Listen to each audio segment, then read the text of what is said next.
Usen kan banyak orang kayak apa ya, aduh sakit itu pengen menghindar lah dari sakit apapun. Tapi dalam Islam sendiri katanya sakit itu penggugur dosa-dosa kita. Gitu. Iya, makanya tadi bagus banget ketika Dokter Gia bilang bahwa pada akhirnya itu di bawah kuasa Tuhan sebagai rahmat Tuhan.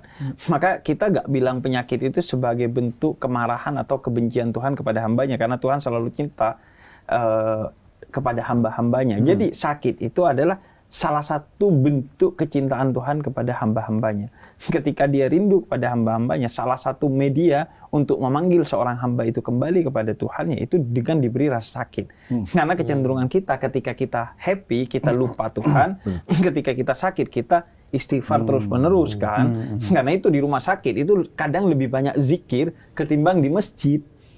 Karena itu maka ketika Tuhan rindu kepada kita, cara memanggil kita adalah dengan rasa sakit. Dan memang banyak sekali riwayat dari Nabi Muhammad yang menyebutkan bahwa ketika seorang sakit, maka dosa-dosanya itu digugurkan oleh Allah. Karena itu salah satu treatment yang Tuhan lakukan kepada seorang yang punya dosa dan Tuhan ingin dia kembali dalam keadaan bersih.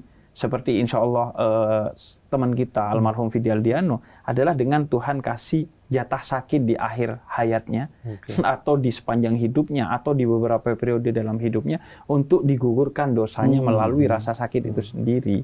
Agar ketika kembali kepada Tuhan, dia sudah mati dari dosa-dosanya. Karena itu hadiah terbesar yang bisa kita berikan sebagai orang yang sayang kepada Fidi terhadap Fidi itu selain doa adalah amal jariah. Dengan apa? Kata Nabi Muhammad, jadikanlah kematian saudaramu sebagai nasihat dan peringatan yang indah dan besar kepada kamu. Caranya apa? Gue sayang Fidi, gue doain Fidi, dan yang lebih penting, lebih besar dari itu apa? Gue kasih amal jariah dengan Fidi. Sejak Fidi meninggal, gue tobat. Sejak Fidi meninggal, gue semakin kuat ibadahnya, semakin mendekat kepada Tuhan. Maka bukan hanya kita yang selamat, Fidi pun di sana mendapatkan pundi-pundi pahala karena kita menjadi tobat dan menjadi semakin taat karena nasihat kematian dari Fidi. Itu juga yang bikin kita itu diajarkan ziarah ke kubur. Utamanya itu bukan untuk yang meninggal, tapi untuk kita agar ingat mati dan merasa bahwa kematian itu dekat.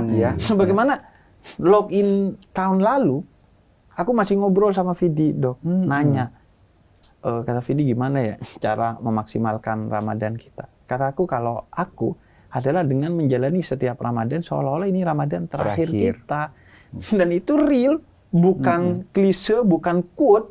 Itu real, bisa jadi ini Ramadan terakhir kita. Karena itu kita maksimalkan.